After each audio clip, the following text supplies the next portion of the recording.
Suit उठ के आँख पर हाथ फेरत और उठ गनी, बिछाना छोड़ देनी। ओकरा बाद चल देनी मठिया पर जाके और सोचने कि आज वीडियो शूट करे, तो वीडियो शूट करे लगनी है यहीं तर ब्लॉगिंग वीडियो। तो शूट करत करत पूरा अच्छा से एकदम शांति जगह रहा। आज मजा आ गया वीडियो शूट करके।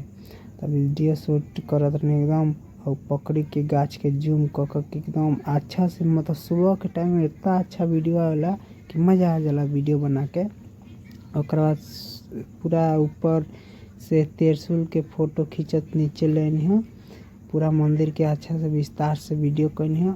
और बाद पूरा घुमा देनी अच्छा से शांति से एकदम वीडियो बनानी है। माने मज़ा आ गया आज वीडियो बना के, बहुत खुश बनी वीडियो बना के कि आज के बैकग्राउंड कुछ अलगे बा। और पार्टी में नहीं हो तो पार्टी में हम मोबाइल सेट करे लगनी है। तो दो भाई वीडियो अच्छा ना आता तो हम मीट लेके गए वीडियो सेट करके है। तो फिर वीडियो स्टार्ट होला, तब फिर हम आके बैठ गए।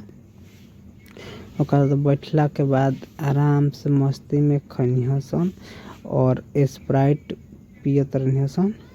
और 3 आदमी मात्र में पार्टी में शामिल बन सन, ढेर आदमी नानू मजा आला पार्टी में। एकदम 12 बजे के आसपास आराम से मीट लिट्टी और स्प्राइट पीनी सन। और ये के वीडियो नहीं के करत हमने के हम का कने, हम अपना गाड़ी में स्टैंड लगल बनी तो का कने स्टैंड में कस देनी। ओकरा बाद वीडियो स्टार्ट कर देनी है। ओकरा बाद आराम से बैठ के खने सन, उन्हें केहू ना रहा एकदम तीने। अब हम कुछ ना बतनी, हम अपना तो खाई में एकदम मगन रही कहने कि पहले खा लो ओकरा बाद कोनो बात हुई। तो मैंने बोले में हैरान लो हम आराम से खाते रही। हम का बोल सकतनी, पहले खा ओकरा बाद कोनो बात बा। तनी तनी हम कोनो बात को के हंसाई देते नहीं क्योंकि तो हंसी में भूलिया तो 2 पीस में खा लेते हैं ज़्यादा। तो ओकरा बाद अजय भाई बारन तो वो खुश बारे एकदम स्प्राइट पर स्प्राइट पियता। हमारे स्प्राइट तो पिए लो, देखने लो ना देख लो आई। अब पीस उठल बारन, अब देखो यहाँ देख लो देखा तारन कि हाँ आके खा ले लो। आई प्रभात तो खाली स्प्राइट पिए में हैरान बारन, इनकर बातें कुछ अलग बावे। हाथ उठा देखा तारन कि हाँ पार्टी करने।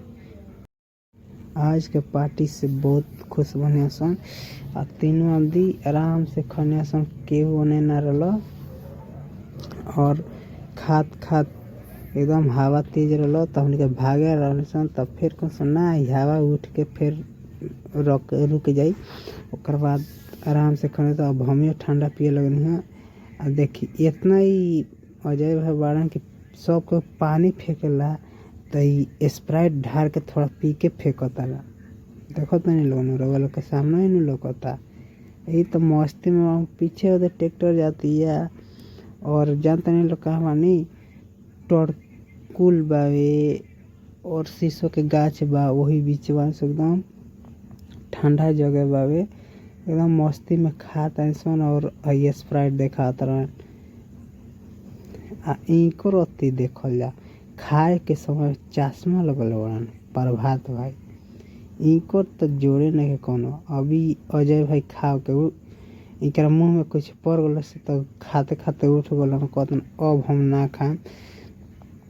ओकरा बाद इनका बैठा लड़के बैठक खा और तो कह तारन कि हमारा मुंह में कुछ पड़ गल हवे।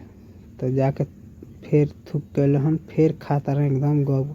अरे भाई कुछ देखियो तो लो, गब खाए लगता रह। तो खाते खाते कुछ मुंह में ढुके न जाई, आराम से खोब तो बहके ना नू।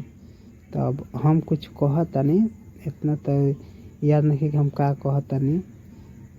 देखिए ये खाली गिलास लेके हैरान रहता है। हम तो एगो हाथ में लिट्टी ले बनी, एगो हाथ में पीस खाता नहीं।